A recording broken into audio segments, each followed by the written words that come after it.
আমি মহাগ্রন্থ আল কোরআনের একখানা আয়াত তেলাওয়াত করেছি। আপনি জানেন পৃথিবীতে বর্তমান প্রায় 809 কোটি মানুষ বাস করছে। এই 809 কোটি মানুষ এর সব যুগে ছিল না। আদি পিতা হযরত আদম আলাইহিস সালামের সময় তিনি একা ছিলেন। তারপরে আল্লাহ তাআলা ওয়া খালাকা মিনহা যাওজাহা, তার স্ত্রীকে তিনি সৃষ্টি করেছেন।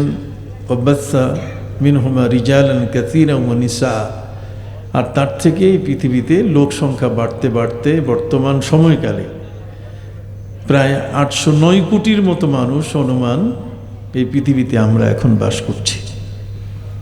সর্বকালের সর্বযুগে যত ভালো মানুষ এসছে, সর্বকালের সর্বযুগে যত শ্রদ্ধার মানুষ এসছে, এই সকল মানুষের মধ্যে, সকল সৃষ্টির মধ্যে শ্রেষ্ঠ সৃষ্টি হলেন আমাদের মহানবী মুহাম্মদুর রাসূলুল্লাহ সাল্লাল্লাহু আলাইহি ওয়াসাল্লাম।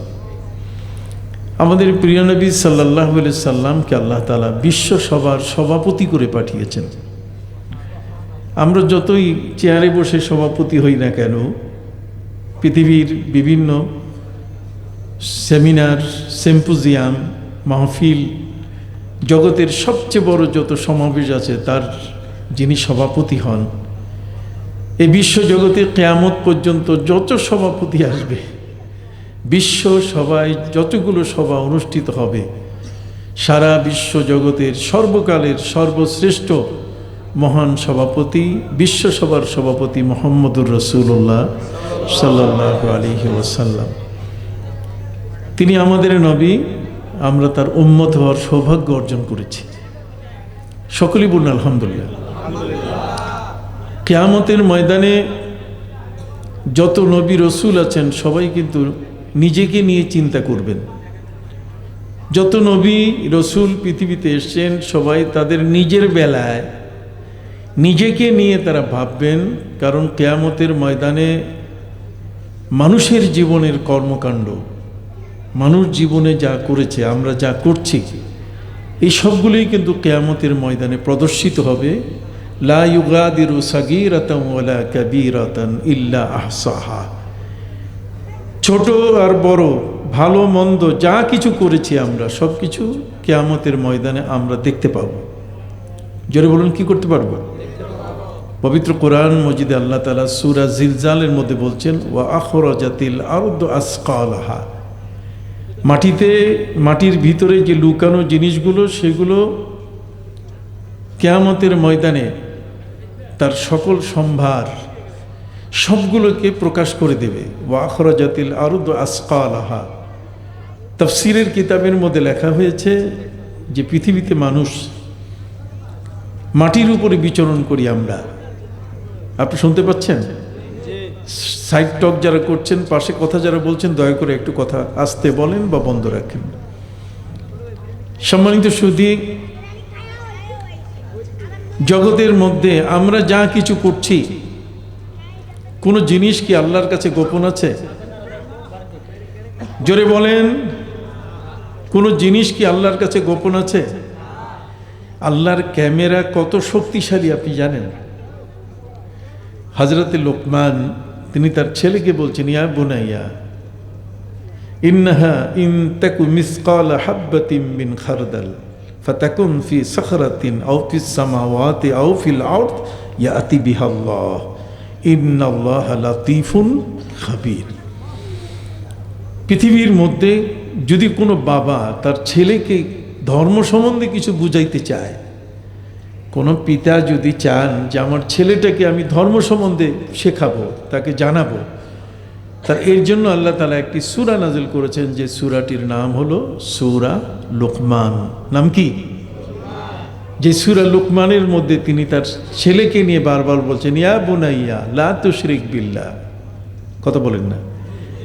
ইয়া বুনাইয়া ইন্নাহা ইন তাকু মিসকালা হাববাতিন মিন খারদাল। ছেলেকে বাবা কিভাবে বুঝাতে হয়, কোরআন এর প্র্যাকটিস, কোরআন এর একটি আলাদা সূরাই নাজিল করেছে। এটা বাপ বেটার সূরা। যারা বলেন কিসের সূরা? বাপ বেটা। বাবা তার সন্তানকে কিভাবে বুঝাবে, একজন পিতার কি দায়িত্ব, সূরা লুকমান না পড়লে পড়ে, না বুঝলে পড়ে সহজে ছেলেকে হেদায়েত করতে পারবে না।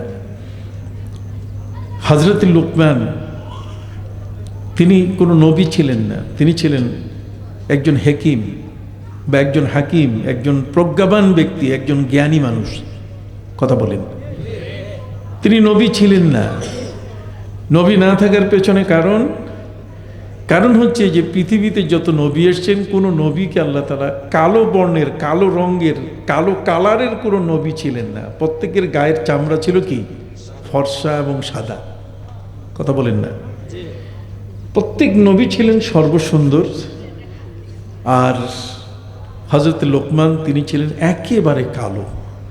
এই জন্য ওলামায়ে কেরাম বলেছেন যে তিনি কোনো নবী ছিলেন না, কিন্তু তার কর্মকাণ্ড ছিল এত প্রশংসিত যে আল্লাহ তাআলা তার নামটা পবিত্র কোরআনে তার নামে একটা সূরা নাজিল করছে। তাহলে বোঝা গেল কালারে কোনো আসে যায় না, রঙে গায়ের কালারে কোনো আসে যায় না, বরং কর্মটাই হচ্ছে সবচেয়ে বড় জানার বিষয়, ধরার বিষয়। হযরত লোকমানের জীবন কর্ম ছিল এতই চমৎকার, রাখাল হিসাবে তার দায়িত্ব পালন করতে গিয়ে, নিজের জীবনে তিনি তার দায়িত্ব পালন করতে গিয়ে আল্লাহ তাআলা তাকে যে ক্ষমতা দিয়েছেন, যেই জীবন আয়ু দিয়েছেন, তিনি পৃথিবীতে 1000 বছর বেঁচেছিলেন। সুবহানাল্লাহ, আসতে হলো। কালো চশমা লাগাই নাই, না হলে আপনারা কি মনে করবেন আমাকে? কে বলেন? চোখের উপর প্রেশার আসতেছে আমার আলোটা, কথা বুঝতে পারছেন? তারপরও বলছি যে হযরতে লোকমান তিনি পৃথিবীর মধ্যে বেঁচে ছিলেন কতদিন? উনি বলছেন ইন্নী খাদামতু আরবাতা আলাফিম মিনাল আম্বিয়া, আমার জীবনে আমি 4000 নবীর খেদমত করেছি। তাহলে একজন ব্যক্তি তার জীবনে একজন আল্লাহর ওলির খেদমতের সুযোগ পেলে তিনি এটা নিয়েই কত নিজেকে সৌভাগ্যবান মনে করেন যে আমি একজন ভালো মানুষের সাথে ছিলাম। কে বলেন? উহিব্বুস সালিহিনা ওয়ালাস্তু মিনহুম, উহিব্বুস সালিহিনা ওয়ালাস্তু মিনহুম লাআল্লাল্লাহা ইয়ারযুকুনি সালাহা। আমি ভালো মানুষ হতে পারি নাই, কিন্তু ভালো মানুষের সাথে ছিলাম। ধানের সাথে যেমন চিটা বিক্রি হয়, কথা বলেন না, শুনিদাম কে দররোজ উম্মীদ বিম বদারা ববকশত বনে কা করিম। আমি শুনেছি যে কিয়ামতের ময়দানে সেদিন উম্মীদ, আশাবাদী হয়ে একজন মানুষ থাকবে যে আমি জান্নাতে যেতে পারি, আর একদল মানুষ আশা ছেড়ে দিয়ে তারা মনে করবে যে আমার এমন ভালো আমল নাই যা দিয়ে আমি জান্নাতে যেতে পারবো। কিন্তু আল্লাহ পাক রব্বুল আলামিন ভালো মানুষের সাথে সম্পর্ক থাকার কারণে এক ইব্রাহিম ডাক দেওয়ার সাথে সাথে লক্ষ ইব্রাহিম জান্নাতের গেটে হাজির হয়ে যাবে। ফেরেশতারা জিজ্ঞেস করবে যে আইডি কার্ড তো একজনের আছে, এনআইডি আছে কয়জনের? একজনের এনআইডি আছে, আর তিনি হলেন হযরতে ইব্রাহিম। কোরআনের ভাষায় ইব্রাহিম ইবনু আজর, আজরের ব্যাখ্যা যাই হোক না কেন, কোরআনের ভাষায়, কথা বুঝতে পারছেন? এই ইব্রাহিম যার এনআইডি, যার আইডি কার্ড, তাকে ডাকা হয়েছে, তোমাদেরকে তো ডাকা হয় নাই। ফেরেশতারা বলবে তোমরা সরে যাও। কিন্তু তখন সকল ইব্রাহিম ওই জায়গায় মিছিল শুরু করবে, জান্নাতের গেটে কি শুরু করবে? মিছিল। জাম আমাদেরকে ডাকা হয়েছে, এখন অপমান করে বের করে দেওয়া হবে, অপমান করে আমাদেরকে এখান থেকে দূরে সরাই দেওয়া হবে, আমরা আল্লাহর কাছে বিচার দেই। আল্লাহর কাছে তখন সব ইব্রাহিম ডাক দেবে যে আল্লাহ, ইব্রাহিম বলে ডাকছে জান্নাতে যাওয়ার জন্য, আমরা হাজির হয়েছি, কিন্তু তোমার ফেরেশতা এখন একজনকে নিতেছে, বাকি সবার দুয়ার বন্ধ। তখন আল্লাহ পাক রব্বুল আলামিন ফেরেশতাকে, রিদওয়ানকে বলে দেবেন, রিদওয়ান, আমার নবীর নামে তার নামটা মিল আছে, আমার নবীর নামে তার নামটা কি আছে? মিল আছে। কত ধরনের মানুষ পৃথিবীতে আছে, আমি বলবো কয়েকজনের নাম বলবো। যেমন একজনের নাম হচ্ছে গলাকাটা আজিজ, কথা বলেন না, কি নাম? গলাকাটা আজিজ। আরেকজনের নাম হচ্ছে কুত্তা আসলাম, কি নাম? কুত্তা আসলাম। আরেকজনের নাম হচ্ছে সুব্রত বাইন, কতক্ষণ? তাহলে এই যে সুব্রত বাইন বলেন, কুত্তা আসলাম বলেন, আর গলাকাটা আজিজ বলেন, এই মানুষগুলো কি আমাদের কাছে খুব ভালো মানুষ? খুব ভালো মানুষ না। এই ভালো মানুষ হওয়ার জন্য যারা প্রকৃত ভালো, কিয়ামতের ময়দানে আল্লাহ পাক রব্বুল আলামিন তাদের নামের সাথে যখন নামের মিল হবে, কতক্ষণ না, তখন এই উসিলায় সুনিদাম কে দররোজ উম্মীদ বিম বাদারা বাবকশত বনে কা করিম। ভালো মানুষদের সাথে গুনাহগার মানুষগুলো এক ডাকে আল্লাহর জান্নাতে চলে যাবে। অতএব নবীর নামে নাম রাখা, কোনো অলির নামে নাম রাখা, নবীর দুই নাতি হাসান এবং হুসাইন রাদিয়াল্লাহু তাআলা আনহুমা তাদের নামে নাম রাখা, এটা বরকতের ব্যাপার কিনা? আমাদের অনেক হুজুর আছে বাংলাদেশে, যে হুজুররা উস্তাদের কাছে গিয়ে বলছে, জিজ্ঞেস করছে তোমার নাম কি? আমার নাম হুসাইন। কয় খবরদার হুসাইন নাম রাখবে না। হুসাইন নাম কেন রাখছো তুমি? হুসাইন তো শিয়ারা রাখে নাম। হসো আমার নবী তার নাতির নাম রাখছে কি? হুসাইন। আমার নবী কি শিয়া ছিলেন? একটা হাত উঁচু করে বলেন না। আমার নবী কি শিয়া ছিলেন? তাহলে শিয়ারা কি করছে না করছে, শিয়া তো আমাদের কোনো দলিল না। নবীজি যে হাসান এবং হুসাইন দুইজনের নাম ধরে তিনি বলছেন, ওয়াল হাসান ওয়াল হুসাইন রিহানান মিনাল জান্নাহ।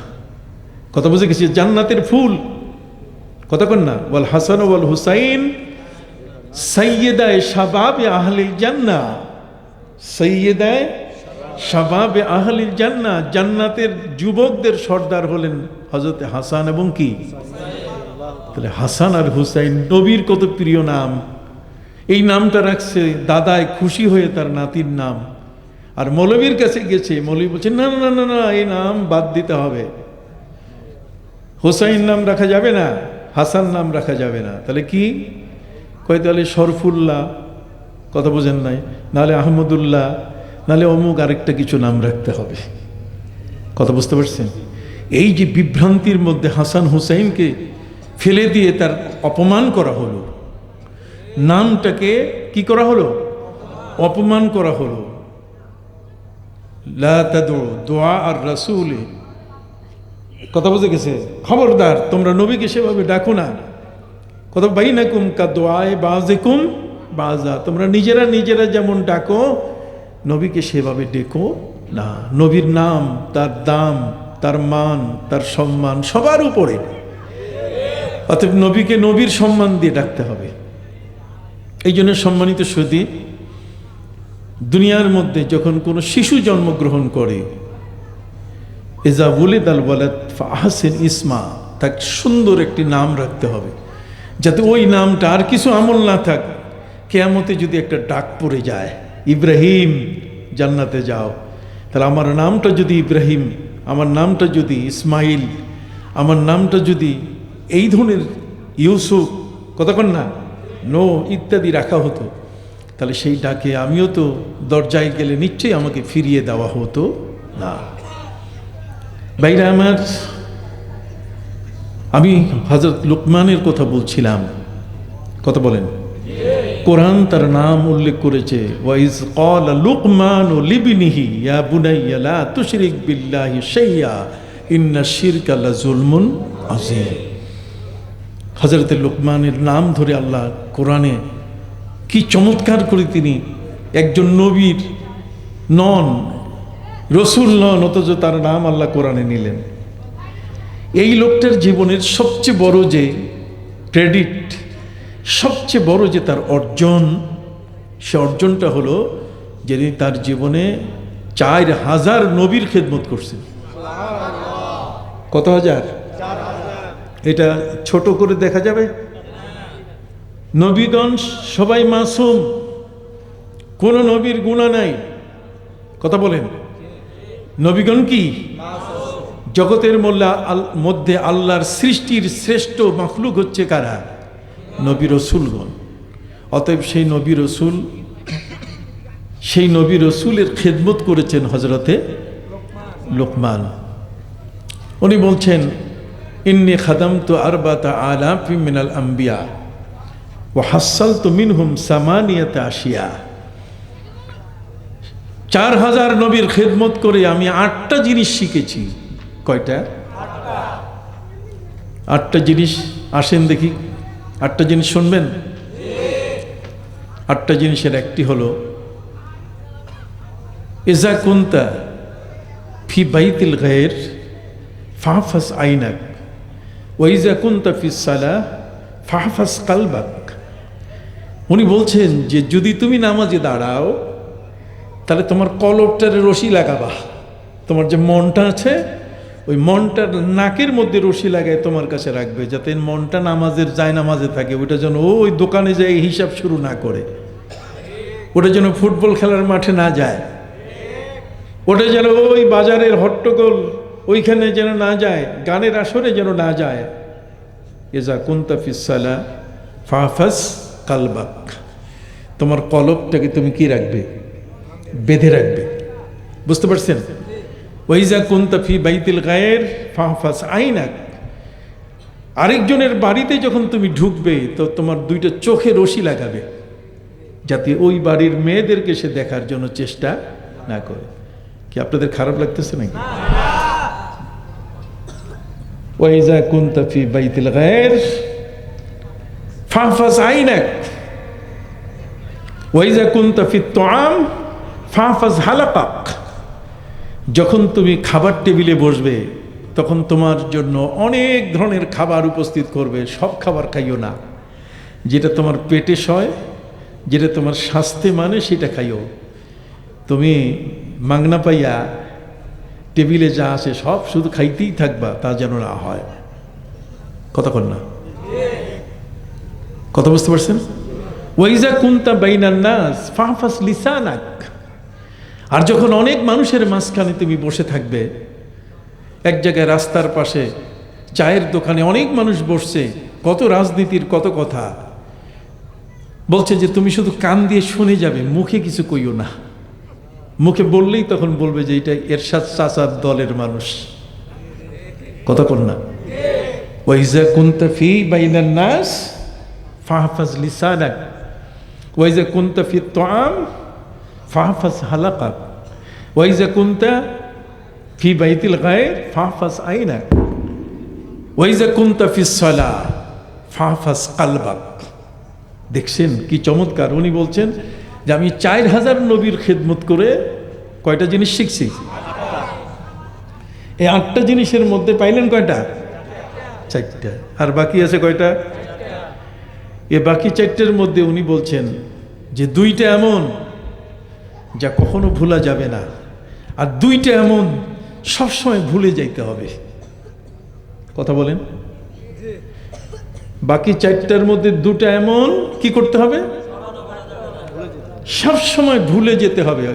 আর বাকি 2টা সবসময় কি মনে রাখতে হবে। 2টা মনে রাখতে হবে, 2টা কি 2টা সবসময় মনে রাখতে হবে। এই দুটোকে কখনো ভোলা যাবে না।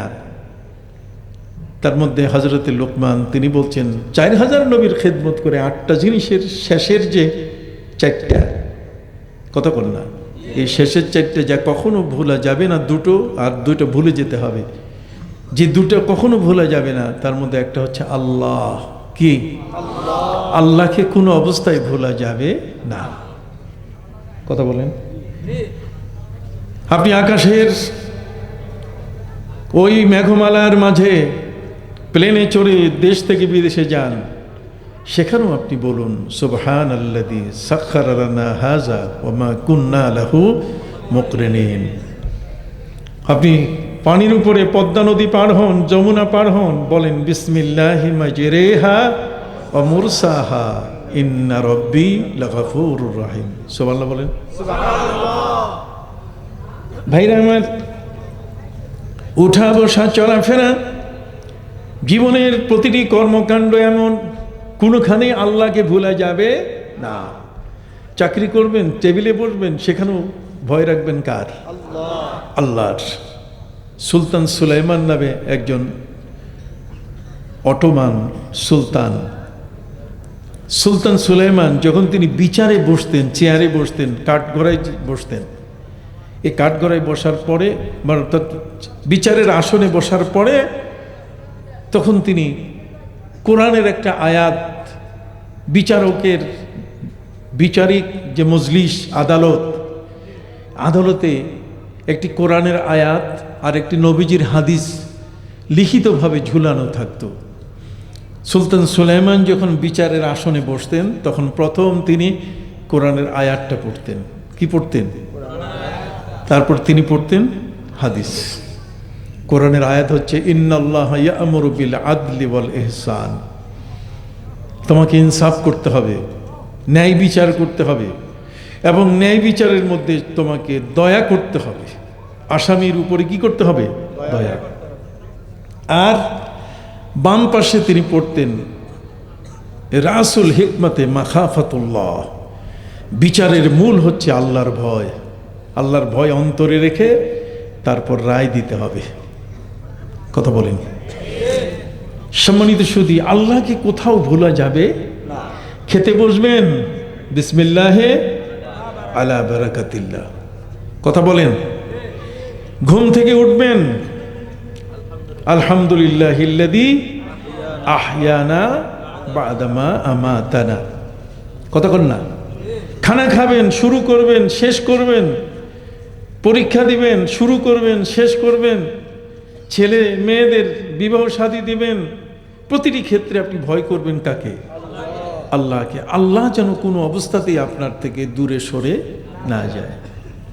কেন আল্লাহ যেন দূরে সরে না যান? তার কারণ হচ্ছে আল্লাহ বলছেন আমি তোমার থেকে দূরে না, আমরা আল্লাহকে সরাই দিয়েছি, একেবারে আরশের মধ্যে সরাই দিয়ে আল্লাহকে দূর করে দিয়েছি। কিন্তু আল্লাহ কি এত দূরে? আল্লাহ বলছেন নাহনু আকরাবু ইলাইহি মিন হাবলিল ওয়ারিদ। আপনি এগুলো বলেন, ব্যাখ্যা যখন করবেন তখন এটা বাদ দেন কেন? কথা বল না। আর রহমান ও আলাল আরশিস তাওয়া। আমার আলোচনা বুঝতেছেন কিনা একটু হাত তুলে দেখান তো, বুঝেন তো? মাশাআল্লাহ। আর রহমান ও আলাল আরশিস তাওয়া, রহমান আরশে, সেখানে তার অবস্থান, এটা সব ঠিক। কিন্তু সেই আরশটা, সূর্যটা যখন আকাশে উদিত হয় তখন সেই সূর্যটা আমরা দেখি কিনা? কতক্ষণ? আল্লাহর অবস্থান আমার থেকে কতটুকু দূরে? আল্লাহ বলছেন নাহনু আকরাবু ইলাইহি মিন হাবলিল ওয়ারিদ। তোমার যে স্মারক, এটা যত কাছে তার চেয়ে কি আরো অতি কাছে, নিকটে। শুধু তাই নয়, বরং এই আয়াতে আরো আছে মা মিন নাজওয়া সালাসাতিন ইল্লা হুয়া রাবিউহুম ওয়ালা খামসাতিন ইল্লা হুয়া সাদিসুহুম ওয়ালা আদনা মিন যালিক ওয়ালা আকসার। আল্লাহ বলছেন যেখানে 3 জন সেখানে আমি সহ কত? 4 জন। যেখানে তোমরা 5 জন আমি সহ কত? সংখ্যা যত বাড়ুক আর সংখ্যা যত কি কমুক, তাহলে আল্লাহ আমাদের সাথে আছেন কিনা? আমি একজন পীর সাহেবের একটা গল্প বলবো। পীর এবং মুরিদ। মুরিদ হচ্ছে এমন একজন ব্যক্তি যিনি একজন শ্রদ্ধাভাজন ব্যক্তির কথাবার্তা মানেন, শুনেন। আমরা যেমন আমাদের মা বাবার কথা শুনি, কি শুনি না? তো সেই দিক থেকে আমাদের মাও আমাদের পীর, আমাদের বাবাও আমাদের কি পীর। কথা বুঝতে পারছেন? পীর হচ্ছেন পথ প্রদর্শক, যিনি পথ দেখান। আমরা যেমন শিক্ষক, যিনি পথ দেখান। যারা ধর্মীয় দিক থেকে নবীদের পরে আল্লাহর ওলি হয়ে যারা পথ দেখান, যাদের অনুসরণ করার আল্লাহ আমাদেরকে আদেশ দিয়েছেন আতিউল্লাহ ওয়া আতিউর রাসূল ওয়া উলিল আমরে মিনকুম। অতএব একজন পীর সাহেব, মুরিদরা তার ভক্ত। তো পীর সাহেব তার জীবনের শেষ মুহূর্তে মর অবস্থায় তিনি হয়তো মারা যাবেন। এখন মুরিদরা তার মৃত্যুর সময় বলছে হুজুর, পীর সাহেব আপনি কি খাবেন? উনি বললেন তোমরা সবাই আমাকে বলতেছো এই মৃত্যুর সময় কিছু খাওয়ার, তা আমার একটা খাওয়ার ইচ্ছা হলো যে আমি কবুতর খাবো। মুরিদরা সবাই বলছে যে আল্লাহ বাঁচাইছেন, যদি সুন্দরবনের হরিণ খাইতে চাইতো তাহলে বিপদ হয়ে যাইত। কতক্ষণ না? সুন্দরবনের হরিণ শিকার করতে গিয়ে বাঘের শিকারও তো মানুষ হয়। কতক্ষণ না? তো তো পীর সাহেব তিনি আল্লাহ তার উপর রহম করুন যে তিনি আমাদেরকে কি বললেন, কবুতর তো যেখানে সেখানে পাওয়া যায়। পীর সাহেব বললেন যে কবুতরটা তোমরা আমার কাছে জবাই করে নিয়ে আসবে। মুরিদ সবাই বলছে কোনো অসুবিধা নাই, সবার বাড়িতে ছুরি আছে। শর্ত হলো যে তোমরা এই কবুতরটাকে জবাই করবে, কিন্তু কেউ যেন না দেখে, কেউ যেন কি না দেখে। মুরিদ বলছে হুজুর ঠিক আছে, কেউ দেখবে না, আমরা চুপ করে লুকাইয়ে জবাই করে আপনার কাছে কবুতর নিয়ে আসব। কেউ ঘরের ভিতরে ঘরের বাচ্চা বউ বের করে দিয়ে ঘরের ভিতরে বিসমিল্লাহ আল্লাহু আকবার জবাই করে পীর সাহেবের বাড়িতে নিয়ে আসতেছেন। কেউ কাপড় ঘেরা দিয়ে যাতে কেউ না দেখে, কারো চোখে যেন না পড়ে, জবাই করে এইভাবে সবাই নিয়ে আসছে। কিন্তু তার দরবারে একজন যুবক, যে যুবক অল্প কয়েকদিন আগে পীর সাহেবের কাছে আসছেন, তার হাতে বায়াত নিচ্ছেন, তার ভক্ত হয়েছেন, তার মজলিসে উঠা বসা করার কারণে পীর সাহেবের বড় পছন্দ হয়েছে। পীর সাহেব ওই ছেলেটাকে, ওই যুবককে নামাজের ইমামতি পর্যন্ত দিয়েছে, জিকিরের অর্ধেক তার হাতে ছেড়ে দেন যে তুমি বাকিটা করো। তো 40 বছর থেকে যারা গামছা ঝুলাইয়া পীর সাহেবের দরবারে রান্না বান্না করে বিশাল বড় খাদেমের খাতায় নাম লেখাইছে, এরা সহ্য করতে পারে? কতক্ষণ না। এগুলো কিন্তু পীর সাহেবের দরবারে এরকম ঘটনা ঘটে, দেখতে পারেন একজন আরেকজনকে। এই ধরনের কিছু ঘটনা কোনো পীর সাহেবের দরবারে ঘটে। 40 বছরে গামছা গলায় দিয়া পীর সাহেবের খেদমত করলাম, আর এখন বেটা তুমি এই 3 দিনে এসে তুমি উড়ে এসে জুড়ে বসলা, এটা হয় নাকি? এই যুবক পীর সাহেবের সে আশা পূরণ করার জন্য কবুতর জবাই করে আনতে পারে নাই, জবাই ছাড়া হাতে করে জেন্দা কবুতর নিয়ে আসছে। এখন সব খাদেম একসাথে হয়ে তারা বলছে, দেখছেন হুজুর, এটা বেয়াদব, আপনি খাইতে চাইছেন কবুতর জবাই করা, কেউ যেন না দেখে, আমরা সবাই জবাই করে আনছি। কিন্তু ওই যুবক আস্থা নিয়ে আসছে, হুজুর একে বাদ দেন, এ আপনার কলঙ্ক।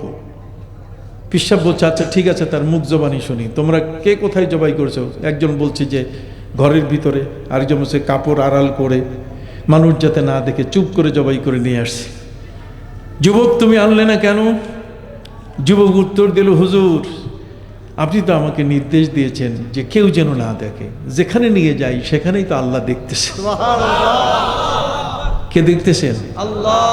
শীতকালে বাবা আর ছেলে দুইজনে ওয়াজ শুনতে গেছে, কথা বলেন।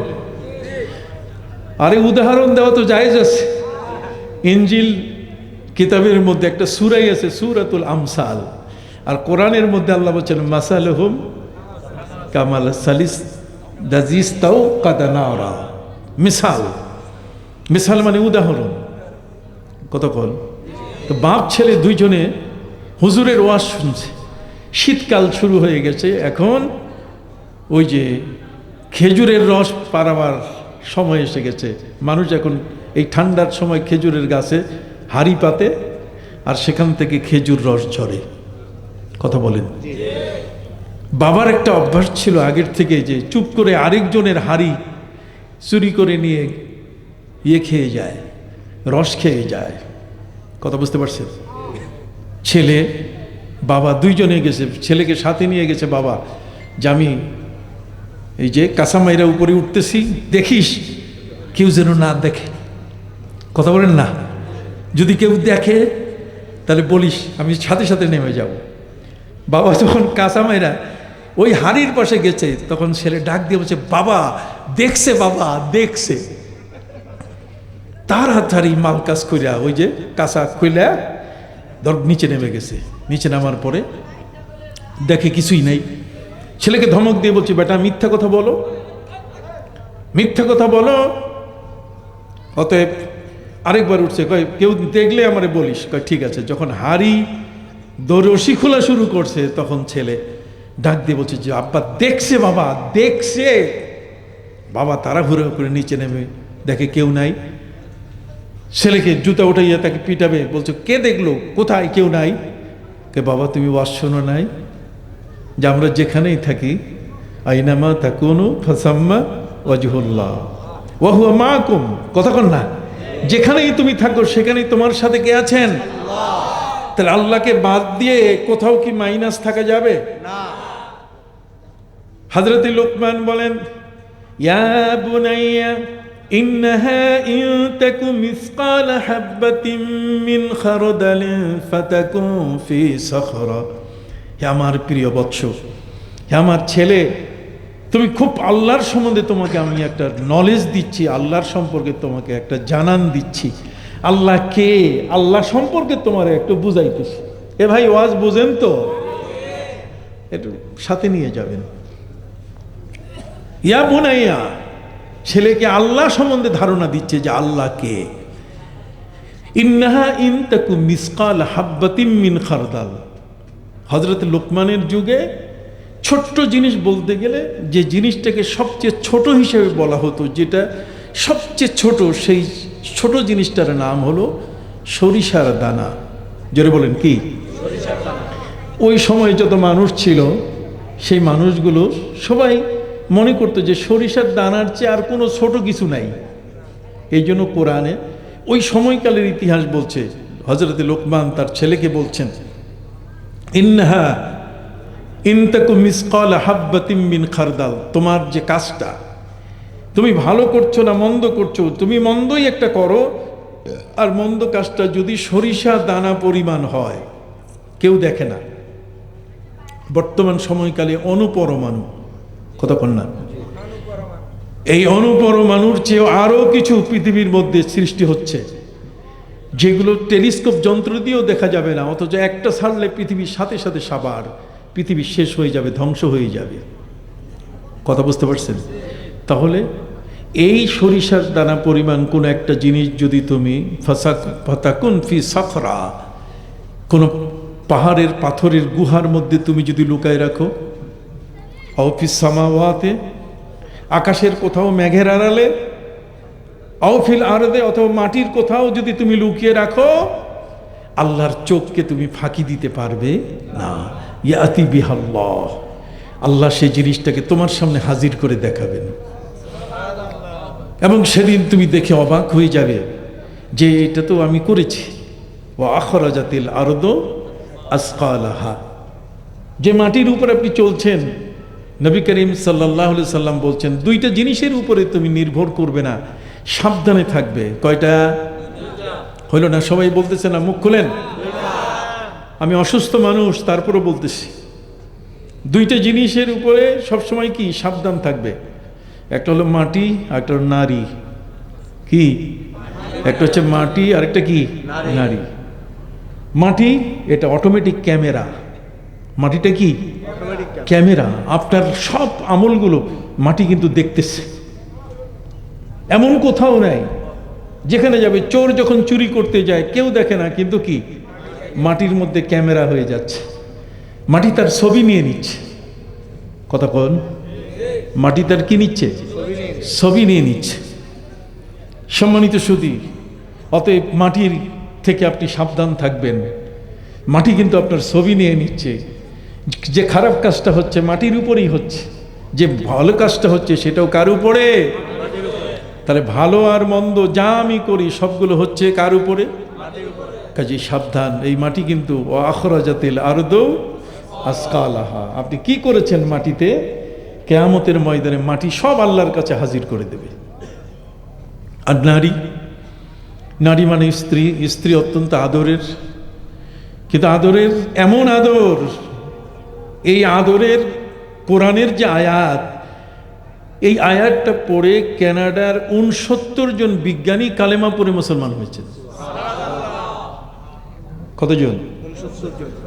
এরা মনোবিজ্ঞানী, তারা কোরআন সম্পর্কে ধারণা রাখতো না, কিন্তু কোরআন সম্বন্ধে তারা, তাদের যে অবচেতনা, তাদের ভিতরে যে জ্ঞান আসছে, কোরআন যে জ্ঞান তাদেরকে দিয়েছে, তারা কোনোদিন সেই জিনিসটাকে চিন্তাও করে নাই। একটা মানুষের জীবনের প্রয়োজন কি? মানুষের মন চায় কি? কি চায়?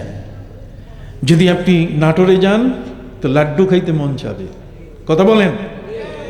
আর কুমিল্লায় গেলে রসমালাই খাইতে, চমচম, কথা কন না, রসমালাই খাইতে কি মন চাবে। আর যদি পরাবাড়ি যান তো চমচম। আর বরিশালে গেলে আমরা, কথা কন না, কি বরিশালের আমরা। আর বগুড়ায় গেলে দই খাইতে মন চাবে, কথা বল না? মানুষের নানা ধরনের চাহিদা আছে। এই চাহিদাগুলো যেগুলো মানুষ খাইতে চায়, পাইতে চায়, সেই খাওয়া মানুষের জীবনের মনের চাহিদাটি কি, তার মনটা কি চায়? একটা মানুষের চাহিদা কি? একটা মানুষের জীবনে 8টা অবস্থা আছে। কয়টা? একটা হচ্ছে তুফুলিয়ত, সাবিয়ত, মুরাহিকিয়ত, শাবিয়ত, শাইখুখিয়ত, হেরামিয়ত, ফানিয়ত, কুহুলিয়ত। কথা বল না? এগুলো হচ্ছে মানুষের জীবনের অবস্থা। আমি একটু ব্যাখ্যা করব। একটি শিশু জন্ম নিল, যেদিন থেকে জন্ম নিল সেদিন থেকে তার দুধ ছাড়ানো বয়স পর্যন্ত ইমাম আবু হানিফার মাযহাব অনুযায়ী 2.5 বছর। এই 2.5 বছর বয়স পর্যন্ত শিশুটি মায়ের বুকের দুধ খায়। আমরা খাইছি, কতক্ষণ না? কিন্তু কোরআন বলছে ওয়াল ওয়ালিদাতু ইউরদি'না আওলাদাহুন্না হাওলাইনি কামিলাইন, 2 বছর খাওয়াবে। কিন্তু বাচ্চা যদি দুর্বল হয় তাহলে কি 2.5 বছর। ওয়া হামলুহু ওয়া ফিসালুহু 30 শাহরা।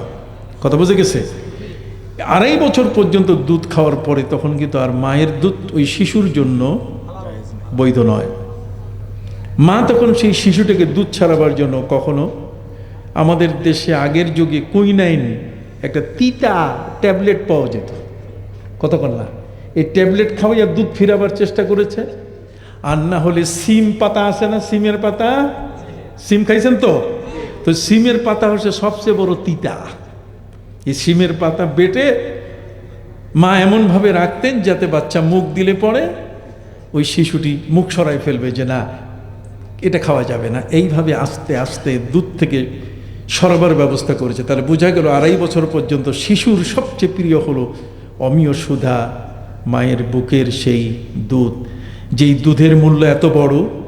হযরতে বরপীর আব্দুল কাদের জিলানী রহমতুল্লাহ আলাইহি বলেছেন, সারা পৃথিবীর প্রতিটি ইঞ্চি মাটি যদি তুমি সেজদা দিয়ে পূর্ণ করে ফেলো, আর তোমার সমস্ত সেজদাগুলো যদি এক পাল্লায় রাখো, আর মায়ের বুকের 1 ফোঁটা দুধ যদি এক পাল্লায় রাখো, তাহলে মায়ের বুকের 1 ফোঁটা দুধ এটা ভারী হয়ে যাবে এই সব সেজদার চেয়ে বেশি। কথা বোঝেন নাই? যে কারণে ওই মায়ের দিকে আমাদের কিছু অভদ্র ছেলে আছে, ওরা রাঙ্গা চক্ষু দেখায়, মাকে রাগ করে। খবরদার, মাকে কখনো রাগ করবে না। তুমি জানো মা তোমাকে রেড কাউ খাওয়াই নাই, লাল গরু খাওয়াই নাই, মা তোমাকে সেরিলাক খাওয়াই নাই, নিডো খাওয়াই নাই। মায়ের বুকের দুধটা এটা এত হালাল করে দিয়েছেন আল্লাহ তাআলা আপনার বাঁচার জন্যে। আপনি কি জানেন, একটা শিশু যখন মায়ের পেটে থাকে, এই শিশুটি যেদিন জন্ম নিবে তার 7 মাস আগের থেকে আল্লাহ তাআলা মায়ের বুকে শিশুর খাবার তিনি গরম করতে থাকেন, যাতে এই শিশুটি জন্ম নিয়ে যেন তার যে লিকুইড খাবার, কতক্ষণ না? এখন থেকে কলা দিলে খাইতে পারবে? গরুর গোশত দিলে খাইতে পারবে? হ্যাঁ, শিং মাছ দিলে খাইতে পারবে? তাহলে কি মায়ের বুকের যে লিকুইড তার খাবারটা, এই লিকুইড খাবারটা আল্লাহ তাআলা তাকে দিলেন। সেই খাবারটা না খেলে আমরা কি বাঁচতে পারতাম? এই জন্য শিশু যখন মায়ের বুকে থাকে, মা শিশুর দিকে তাকায়, আর শিশু যখন মায়ের দিকে তাকায়, তখন দুইজনের মধ্যে মহব্বত হয়। আর ওই শিশুটার কোনোদিন মায়ের দিকে রাঙ্গা চক্ষু দিয়ে তাকায় না। আর এখন মায়েরা বাচ্চাদের দুধ না খাওয়ার কারণে রেড কাউ খাওয়ায়, আর রেড কাউ মানে লাল গরু, ওটার কামই হচ্ছে লাত্তি মারা। এই জন্য মায়ের সাথে সন্তানরা বেয়াদবি করে, এই কারণে যে এই মায়েরা তার বুকের অমীয় সুধা তার শিশুদেরকে হককে আদায় করে না, যে কারণে শিশুরা মায়ের সাথে ভালো ব্যবহার করে না। আপনারা কি বুঝতে পারছেন? একটু হাত উঁচু করে বলেন না, বুঝতে পারছেন? আম নসিহত, সাধারণ ব্যক্তিদের জন্য যেটা বলা দরকার। কথা বুঝতে পারছেন? আজকে আমাদের সন্তানগুলো বেয়াদব হচ্ছে কেন? ওই মায়ের বুকের দুধ ঠিকমতো খায় নাই। তারপরও আপনাকে বলবো একটি হাদিস শুনবেন। নবীজি বলছেন ওয়া হুয়া ইউদাসিরুহু, যেই শিশু মায়ের বুকের দুধ খায় নাই, টেস্ট করে যদি দেখা যায়, ডিএনএ টেস্ট এখন সব বের হয়, আপনি জীবনে কি খাইছেন এটাও বাইর হয়। মায়ের বুকের দুধ যে শিশু পান করে নাই, তাকে কোনোদিন সেনাবাহিনীতে নেওয়া যাবে না, এটা রসুলের হাদিস। আমার নবীজি বলছেন, কোন যে শিশুটাকে মা দুধ খাওয়ায় নাই, যেই শিশুটি মায়ের দুগ্ধ পান করে নাই, এই শিশুটিকে সেনাবাহিনীতে নেওয়া যাবে না। বরং এই শিশুটি সেনাবাহিনী ছাড়া অন্য কাজে, এই পৃথিবীর সবচেয়ে দুর্বল ওই শিশুটা, যে মায়ের বুকের শাল দুধ, মায়ের বুকের যে অমীয় সুদাটা যে পান করে নাই, এটার মধ্যে আল্লাহ তাআলা এত বড় মেডিসিন দিছেন, যে মেডিসিনটা তার বেঁচে থাকাকালীন অবস্থায় যতদিন সে পৃথিবীতে বেঁচে থাকবে, মায়ের দুধের মধ্যে এমন অ্যান্টিবায়োটিক দেওয়া আছে, কতক্ষণ না, যে মৃত্যুর আগ পর্যন্ত যত বড় বড় রোগগুলো, এগুলো তাকে আক্রমণ করতে পারবে না। আমাদের শিশুরা দেখেন না, একটু বড় হলে মাথা ব্যথা, কান ব্যথা, বুক ব্যথা, কতক্ষণ না, এই ব্যথা ওই ব্যথা, হাঁটতে পারে না, চলতে পারে না, দুর্বল, বের, কেমন করে আছে, কেমন করে চলে, কিছুই বোঝা যায় না। এটার পেছনে একমাত্র কারণ হচ্ছে মায়ের বুকের দুধ খায় নাই। আমার মায়েরা আমার ওয়াজ শুনতেছেন, আমি কিন্তু ওদের পক্ষে এখনো যাই নাই, কতক্ষণ না, বলছি না দুইটা জিনিস থেকে সাবধান থাকতে হবে। কয়টা? না না, আসতে হয়েছে, একটু জোরে বলেন, কয়টা? দুইটা জিনিস, একটা হচ্ছে মাটি, নারী। কথা বুঝেন? নবী করিম সাল্লাল্লাহু আলাইহি ওয়াসাল্লাম আরেকটু অন্যভাবে বলছেন, আল কালবুল আসওয়াদ শায়তানুন ওয়াল হিমারু শায়তানুন ওয়াল নিসাউ হিবালাতু শায়াতিন। টাইম তো হয়ে গেছে বোধহয়। ইন্না লিল্লাহ। আমি কোন কথা থেকে কোন কথা চলে গেছি, বসেন। নবী করিম সাল্লাল্লাহু আলাইহি ওয়াসাল্লাম বলেছেন, আল কালবুল আসওয়াদ শায়তানুন, কালা কুত্তা শয়তান। নবীজি বলেছেন কালা কুত্তা কি? শয়তান। আল কালবুল আসওয়াদ শয়তানুন ওয়াল হিমারু শায়তানুন, আর গাধা শয়তান। ওয়ান নিসাউ হিবালাতু শায়াতিন, আর নারী জাতি হচ্ছে শয়তানের রশি। এখন এই কথা যদি হয় যে হুজুর এই ওয়াজ করে গেছেন, আজকের হযরত মাওলানা আল্লামা জে মেহেরুল্লাহ সাহেব, তিনি আমাদের সাথে করছেন, মা বোনরা বলবে টাকা পয়সা দিব না, এমন বক্তা নিয়ে আসছে যে বক্তা খালি আমাদের বদনাম করেছে। আমি তো আর রশ্মিকা মান্দানার কথা বলতে পারবো না, কথা বুঝেন নাই? আল্লাহর নাম নিয়ে ওদিকে দেখার আমাদের কোনো চিন্তা নাই। কি আছে? একটা হাত উঁচে বলেন না, আছে নাকি? নাই। আমরা ওই সমস্ত খবর টবর পড়ি না, কথা বুঝতে পারছেন? আমরা যেটুকু জানি কোরআন হাদিস থেকে এ যাবত ছাত্রদেরকে পড়াইছি, যেটা জানি, কথা বুঝতে পারছেন? শরীয়তের মাপকাঠিতে থাকতে হবে। আমার ভাষা শরীয়তের মাপকাঠিতে থাকতে হবে, আমার কথা শরীয়তের মাপকাঠিতে থাকতে হবে, আমার জামা শরীয়তের মাপকাঠি থাকতে হবে, আমার দাড়ি শরীয়তের মাপকাঠিতে থাকতে হবে, আমার টুপি শরীয়তের কি, আমার পরিবার, আমার পরিজন, সবগুলো শরীয়তের কি। এই জন্য তো শরীয়ত, কথা কন না? সম্মানিত সুধী ভাইরা আমার, মায়ের মর্যাদা কত বড়। মা যদি নিজের মর্যাদা না বুঝে, তাহলে করার কিছু আছে? হ্যাঁ, মায়ের পায়ের নিচে বেহেশত, আল জান্নাতু তাহতা আকদামিল উম্মাহাত, মায়ের পায়ের নিচে সন্তানের বেহেশত। রে যুবক, রে যুবকরা, তোমরা আজকে এখানে শুনতে এসছো ওয়াজ, আজকে এই দিনিয়া মাদ্রাসা যদি না হতো, জি এম মেহেরুল্লাহ সাহেবের মতো এরকম একজন বড় মাপের আলেম যদি এই এলাকায় না আসতেন, তাহলে তোমাদের এই মাদ্রাসাও হতো না, দিনিয়াও হতো না, কিছুই হতো না। এই দিনিয়া মাদ্রাসা হওয়ার ক্ষেত্রে আজকে আলেম ওলামা এখানে আসতেছেন। হার গোলেরা রঙ্গে বুয়ে দিগারাজ, এক এক ফুলের এক এক কি ঘ্রাণ, কি তাই না? একজন নারীকে ছোট করার কোনো ইচ্ছা ইসলামের নাই। কবি নজরুল তার সঞ্চিতা কবিতার মধ্যে লিখেছেন, দিবসে জুগিয়েছ শক্তি সাহস, নিশীতে হয়েছ বধূ। দিবসে জুগিয়েছ শক্তি সাহস, নিশীতে হয়েছ বধূ। পুরুষ এসেছে মরুতিশালয়, নারী জুগিয়েছে মধু। নর বহে হাল আর নারী শেষে খাল, এই হাল খাল পানি মাটি মিশে ফসল হয়ে ফুটে উঠেছে সোনালী ধানের শীষে। কবি নজরুল তিনি বলছেন, কি চমৎকার কথা, দিবসে জুগিয়েছ শক্তি সাহস।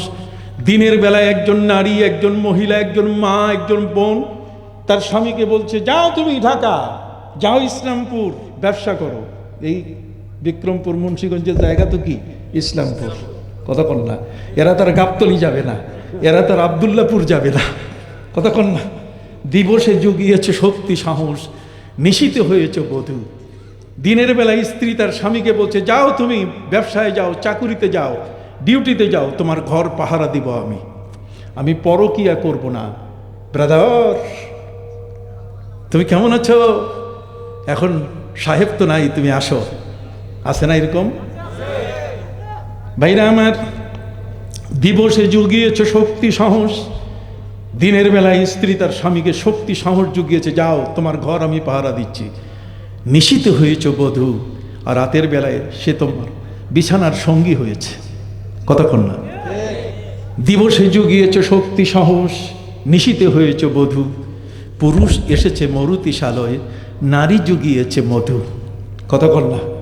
তাহলে সেই নারী যে মধু যোগান দেয়, সেই নারী এ পৃথিবীতে যা চিরকল্যাণকর, অর্ধেক তার করিয়াছে নারী, অর্ধেক তার নর। তাহলে নারী আর পুরুষকে আপনি বিচ্ছিন্ন করবেন কোথায়?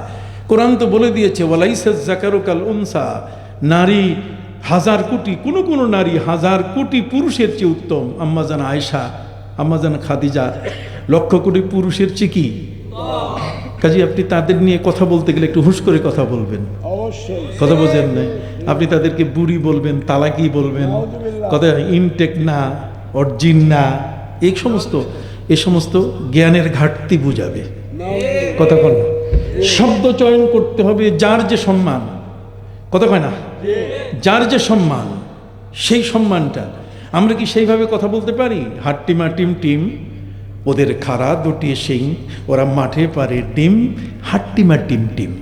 আমি এটা নিয়ে একবার ইউনিভার্সিটিতে গেলাম, যাওয়ার পরে আমি বাংলা ভালো বুঝে এরকম একজন স্যারের কাছে গেলাম যে স্যার এটা কি লিখছে? উনি বলছে এটা আমিও বুঝি না, কি লিখছে এটা? হাট্টিমা টিম টিম, ওদের খাড়া দুটি শিং, ওরা মাঠে পারে ডিম। আমি বললাম যে স্যার আমি কিছু বুঝছি। আমাকে বলছে, পণ্ডিত তুমি কি বুঝছো কও তো? আমি দেখেন, কোরআনে 2 জায়গায় আল্লাহ তাআলা বলছেন, ওয়ালাম তাজিদা লিসুন্নাতিল্লাহি তাবদীলা ওয়ালাম তাজিদা লিসুন্নাতিল্লাহি তাহবিলা। আল্লাহর দস্তুর বুঝেন? আল্লাহ কখনো তার নিয়মের লঙ্ঘন করেন? আল্লাহরও একটা নিয়ম আছে। ওয়ালাম তাজিদা লিসুন্নাতিল্লাহি তাবদীলা তাহবিলা। আল্লাহর নিয়মের তুমি পরিবর্তন দেখবে? আল্লাহ নিয়ম করে দিয়েছেন সূর্য পূর্ব দিকে উঠবে, এটা পশ্চিম দিকে আপনি উঠাইতে পারবেন না। যেদিন উঠবে সেদিন কিয়ামত। কথা কোন? আল্লাহ নিয়ম করে দিয়েছেন যে পুরুষ মহিলা দুইজনের থেকে সন্তান আসবে, এটা হচ্ছে সুন্নাত। আর যদি এটার বিপরীত হয়, এটার নাম কি? এটার নাম কুদরত। এটার নাম কি? কথা বলে না পলাশবাসী? কি বলেন? একটু বলা দরকার। আল্লাহ যে নিয়ম রাখছেন, সে নিয়মের বাইরে যদি কিছু হয়, নিয়মের বাইরে কি হয়েছে? পুরুষ আর মহিলা দুইজনে মিলে, নর মাদা দুইজনে মিলে সন্তান পৃথিবীতে জন্ম নেয়, এটা হচ্ছে আল্লাহর কি? সুন্নত। কিন্তু পুরুষ লাগে না। একজন মহিলার পেট থেকে বাচ্চা বের হলো, হযরতে মরিয়ম আলাইহিস সালামের পেট থেকে কি ঈসা আলাইহিস সালাম জন্ম নিয়েছে, এখানে তো পুরুষ নাই। এটা কি? কুদরত। যেখানে আল্লাহর সুন্নত না থাকবে না, সেখানে কি হয়ে যাবে? কুদরত হয়ে যাবে। ভাষা তো আপনাকে জানতে হবে, কোনটা সুন্নত আর কোনটা কি কুদরত। আপনি যদি এটা না মানেন, না বুঝেন, যদি এই জ্ঞানটুকু আপনার মধ্যে না থাকে, তো আপনি কিছুই করতে পারবেন না, আপনি বলতে পারবেন না। কথা বুঝতে পারছেন? সম্মানিত সুধী, এই জন্য একজন নারীর মর্যাদা, একজন স্ত্রীর মর্যাদা যে কত বড়। একজন মা যদি কোরআন পড়েন, তাহলে দেখবেন সেই কোরআনের মধ্যে আল্লাহ তাআলা সূরা নিসা, সূরা মরিয়ম, কতক্ষণ না, তাদের নামে কোরআনের সূরা নাজিল করা হয়েছে। শুধু তাই নয়, নবী করিম সাল্লাল্লাহু আলাইহি ওয়াসাল্লাম বলছেন, আল্লিমু নিসাআকুম সূরাতান নিসা ওয়া সূরাতান নূর ওয়া সূরাতাল আহজাব। নবী করিম সাল্লাল্লাহু আলাইহি ওয়াসাল্লাম বলছেন, তোমরা ঘরের যে বউ বেটি আছে, বুঝেন কিনা ভাষা, ঘরের মহিলা যারা আছেন, নারী যারা আছেন, নবী করিম সাল্লাল্লাহু আলাইহি ওয়াসাল্লাম বলছেন, তোমরা তাদেরকে 3টা সূরা, কোরআন গোটাটা যদি পড়াইতে না পারো, তাহলে কয়টা সূরা? আল্লিমু নিসাআকুম সূরাতান নিসা, সূরাতান নূর, সূরাতাল আহজাব। সূরা নিসা, সূরা নূর, সূরা, কেন নবীজি বলছেন এই 3টা সূরা যদি কোনো নারী পড়ে, তাহলে কোনো স্বামী আর কোনোদিন স্ত্রীর কাছ থেকে খেদমতে বঞ্চিত হবে না। কথা বলেন না? এই 3টি সূরা যদি একজন নারী যদি পড়ে, তাকে যদি পড়ানো হয়, তাহলে তার ঘরের তার স্বামী ওই স্ত্রীর দ্বারা সে একজন দরবেশ হয়ে যাবে, আল্লাহর ওলি হয়ে যাবে। সুবহানাল্লাহ বলেন। এই 3টা সূরা যদি কোনো একজন নারী অর্থসহ ভালো মতো পড়ে, তার ঘরের কোনো সন্তান কখনো কোনোদিন দাঁড়াইয়া ব্রাশমায়ের করবে না। দাঁড়াইয়া ব্রাশমায়ের বোঝেন তো? দাঁড়াইয়া পেশাব করবে না। কথা বুঝতে পারছেন? দাঁড়াইয়া পেশাব করবে না। তার মানে এই 3টা সূরার মধ্যে আল্লাহ তাআলা নারীদের যে জ্ঞান দান করেছেন, কোনোদিন তাদেরকে ঠকাইতে পারবে না, কোনোদিন তাদেরকে অংশ থেকে বঞ্চিত করতে পারবে না। নারী বুঝতে পারবে তার স্বামীর মূল্য কত, কথা কন না।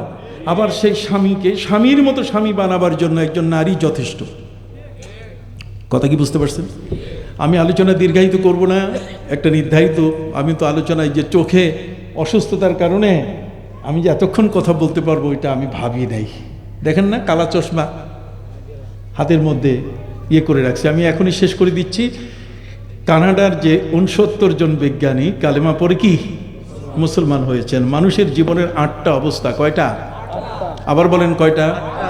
একটা হচ্ছে সবিয়াত, একটা হচ্ছে তুফুলিয়াত, একটা হচ্ছে মোরাহেকিয়াত, একটা হচ্ছে সাবিয়াত, একটা হচ্ছে শাইখুখিয়াত, একটা হচ্ছে হেরামিয়াত, একটা হচ্ছে কুহুলিয়াত, একটা হচ্ছে ফানিয়াত। কতক্ষণ না? এই ফানিয়াত এগুলো হচ্ছে মানুষের জীবনের অবস্থা। একটা শিশু 2.5 বছর পর্যন্ত শুধুমাত্র মায়ের বুকের দুধ ছাড়া কিছু বুঝে না। 2.5 বছর পার হয়ে গেলে ওই শিশুটি তার 7 বছর বয়স পর্যন্ত টেনিস বল লাগে, কতক্ষণ না, চকলেট খায়, এই সেই খায়, মায়ের বুকের দুধ তো পান করে না। আবার যখন আস্তে আস্তে 10-12 বছর বয়স হয়ে যায় তখন সে আস্তে আস্তে ফুটবল খেলার মাঠে চলে যায়, কতক্ষণ না, তার মনের চাহিদা। আবার যখন 15 বছর থেকে একটু উপরে উঠে তখন আর এগুলো ভালো লাগে না, তখন একজন বান্ধবী দরকার, ওই আরেকজনের পিছনে ঘুরে। এই বান্ধবীটা তার ঘরে যখন চলে আসে, কতক্ষণ না, তার জীবনের মধ্যে কোরআন বলছে যুয়্যিনা লিন-নাসি হুব্বুশ শাহাওয়াতি মিনান নিসাই ওয়াল বানিনা ওয়াল কানাতিরিল মুকান্তারাতি মিনাজ যাহাবি ওয়াল ফিদ্দাতি ওয়াল খাইলিল মুসাওওয়ামাতি ওয়াল আনআমি ওয়াল হারস যালিকা মাতাউল হায়াতিদ দুনিয়া ওয়াল্লাহু ইনদাহু হুসনুল মাআব। এই যে আমি কোরআনের আয়াতগুলো পড়তেছি, আমি একজন মাদ্রাসা পড়া মানুষ। কি পড়া মানুষ? আমি বলো ভাই একটা ঘটনা কই, এটা আরও অনেকবার বলছি অনেকখানে, এখানেও আজকে বলি। এটা হলো যে আমার বাবা এবং আমার মা, আমার বাবা ছিলেন ডাক্তার, কি ছিলেন? আর আমার মা ছিলেন একজন মৌলভী সাহেবের মেয়ে। আমার বাবার ইচ্ছা হলো যে ডাক্তারই আমাকে পড়াবে, আমাকে ডাক্তার বানাবে। তো ডাক্তার বানাইলে রুগী আসলেই তো 1000 টাকা ভিজিট, টাকার অভাব নাই। আমার বাবা মনে করেছেন অনেক টাকা আমার ছেলে পাবে, কাজে ডাক্তার। আমার মা মৌলভী সাহেবের মেয়ে, মা বলছেন যে না ডাক্তার না, ওকে একজন আলেম বানাবো। কি বানাবো? আলেম। বাবা বুঝতেছেন না, মা বলছেন যে এখানে আলেম বানালে সুবিধা হবে, আপনি ডাক্তারি পড়ালে তার টাকা পাবে দুনিয়ায়, আর আমরা যদি তাকে আলেম বানাই তাহলে তার সওয়াব পাবো আখেরাতে, এই পৃথিবী এবং আখেরাত সবখানে।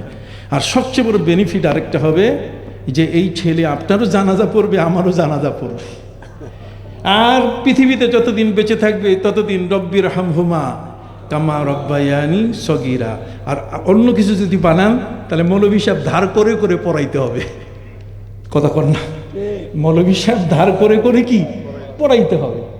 অতএব মা আর বাবার মধ্যে বেশ এই বিষয়টা নিয়ে তর্ক। আমাকে কোন জায়গায় দেবে? আমার বাবা স্কুলে দিবেন আর মা আমাকে দিবেন কোথায়? মাদ্রাসা। একদিন আমার বাবা উনি ফুল প্যান্ট শার্ট আমার জন্য কিনে নিয়ে আসছি, স্কুলে পাঠাবে। আমার মা টের পাইয়া বাজার থেকে টুপি পাঞ্জাবি পায়জামা নিয়ে আসছে, কথা বল না, এই টুপি পাঞ্জাবি পায়জামা নিয়ে এসে এখন বাবা বলছে এটা পড়াও কালকে স্কুলে, আমার মা বলছেন এটা পড়ান কালকে মাদ্রাসায়, কথা কন না। এখন যদি আপনি বলেন আমার মা ঝগড়াটে ছিল তাহলে ভুল হবে। আমার মা ঝগড়াটে ছিলেন না, আমার মা চেয়েছেন যে তার ছেলেটা যদি একদিন আলেম হয় তাহলে সেই মায়ের দূরদর্শন হয়তো একদিন জিএম মেহেরুল্লাহ সাহেবের তৈরি করা একটা প্রতিষ্ঠানে একটা চেয়ারে বসে মানুষের সামনে সে কোরআন হাদিসের কথাগুলো বলবে, আর সাথে সাথে আল্লাহ তাআলা লাইন করে দিবেন ওই মায়ের কবর বাবার কবরের মধ্যে। ফেরেশতা বলল, দেখ যেই ছেলেকে নিয়ে তর্ক করছে সেই ছেলের সওয়াব এখন প্রত্যেকটা মুখের কথায় কথায় সওয়াব ফেরেশতারা লাইন দিয়ে দিয়ে, আপনি দেখেন না ওই যে মাটি ঘাটে যে মানুষ একজন মাথায় তুলে আরেকজনকে দেয়, সে আরেকজনকে দেয়, তো ফেরেশতারা ঠিক এমনি করে এই সওয়াব আজকে যা আমি বলছি এই সওয়াবগুলো নিয়ে নিয়ে একজন আরেকজনকে তাড়াতাড়ি দিয়ে, যাতে সেকেন্ড না লাগে। কি এরকম সন্তান দরকার আছে কিনা? হাত উঁচেন দরকার আছে কিনা? তাহলে সেই সন্তান বানাবার কারখানা আপনার বাড়ির পাশে চলে আসছে। আগে তো কারখানা ওই বহু দূরে যাইয়া যাইতে হইতো, কি কন? আগে লেখাপড়া শিখতে যাইয়া কোথায় কত দূরে মাইলের পর মাইল হাঁটে হেঁটে যাওয়া হইতো। এখন মাদ্রাসা চলে আসছে আপনার বাড়ির পাশে, তাও দিনিয়া মাদ্রাসা। দিনিয়া মাদ্রাসা হচ্ছে সারসিনা পীর সাহেবের এই বর্তমান বাংলাদেশের তার একটা জীবন্ত কারামত। কথা বল না, একটা জীবন্ত কি কারামত। যেই মাদ্রাসার ছাত্ররা তাদের পোশাক, তাদের টুপি, তাদের কেরাত, তাদের নামাজ, তাদের শিক্ষা দীক্ষা, এই সবগুলো মিলে, আমি একজন যেমন মাদ্রাসা পড়া মানুষ, কি মাদ্রাসা পড়ে আমি কি খারাপ আছি? কতক্ষণ না, মাদ্রাসা পড়ে খারাপ নাই। মাদ্রাসা পড়ে আমি সুপ্রিম কোর্টে চ্যালেঞ্জ করেছি বিচারপতিদের সামনে, ফতোয়া এস্টাবলিশ করেছি বাংলাদেশে। কতক্ষণ না, আরও কত কিছু করেছি। সম্মানিত সুধী, এই মাদ্রাসায় পড়ে কই আজকে আমার যে মেহরুল্লাহ ভাই তার নিজের এখানে বাসায় আমার ভাবি সাহেবা পাক করে দিয়েছেন, আর সেই পাকের মধ্যে খালি ওই করল্লা ভাজি খাই নাই, বরং এর সাথে সাথে কি গরুর গোশতটা, তারপরে কি কয় মুরগি। ওরে বাপরে বাপ, কতক্ষণ না, একটার পর একটা আসতেই আছে। তো এই যে খাওয়া প্রতিদিন খাইতেই আছে। আমার মা আমাকে বলেন যে তুই বাড়িতে খাইস না কেন? তা আমি বলছি যে তুমি যে মাদ্রাসা পড়াইছো এই জন্য আল্লাহ রেজেক সিটাই দিছে। রেজেক কি? আপনার পলাশপুর এলাকার মানুষ একটু জোরে বলবেন, আল্লাহ রেজেক সিটাই দিছে। এই রেজেক সিটাই দেওয়ার কারণে আইসা আইসা খাইয়ে যাইতেছে। শুধু খাওয়া না, আরও কিছু আছে। কি বলেন ঠিক না?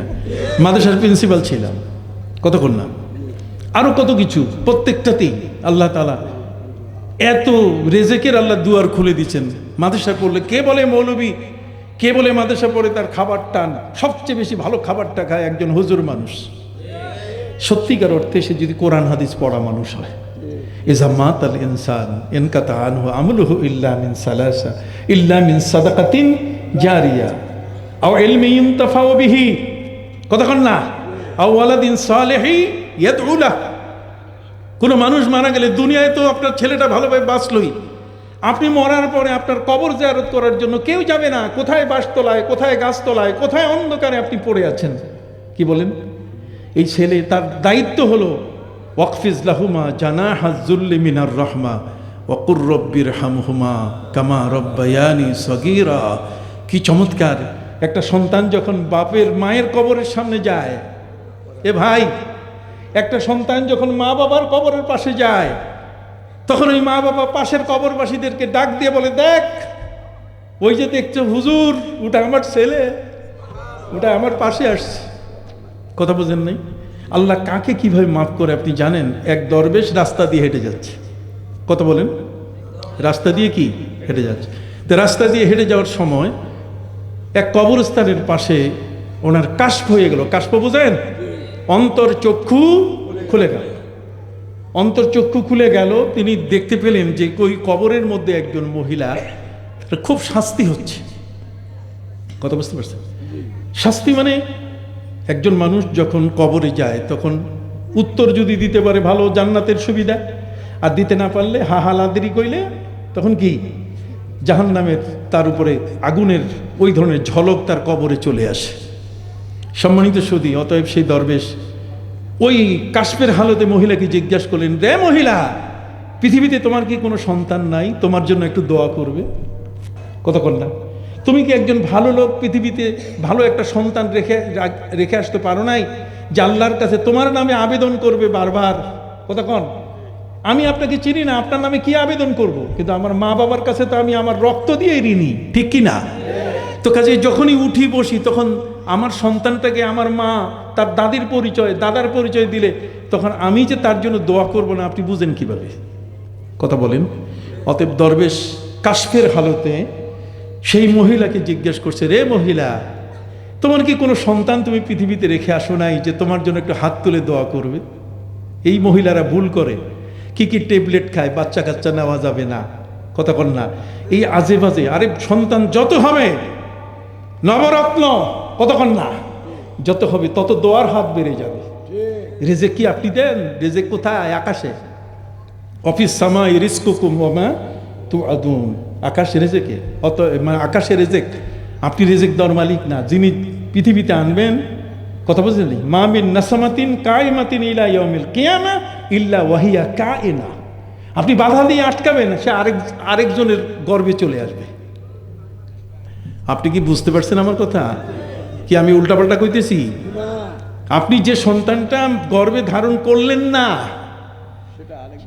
সেই সন্তানটা তো বড় পীর আব্দুল কাদের জিলানী হতে পারত, কিন্তু সেটা আপনি আসতে বাধা দিলেন, কিন্তু আরেকজনের গর্ভে সে চলে আসবে। নবীজি বলছেন, মা মিন নাসামাতিন কায়নাতিন ইলা ইয়াউমিল কিয়ামা ইল্লা ওয়াহিয়া কায়না।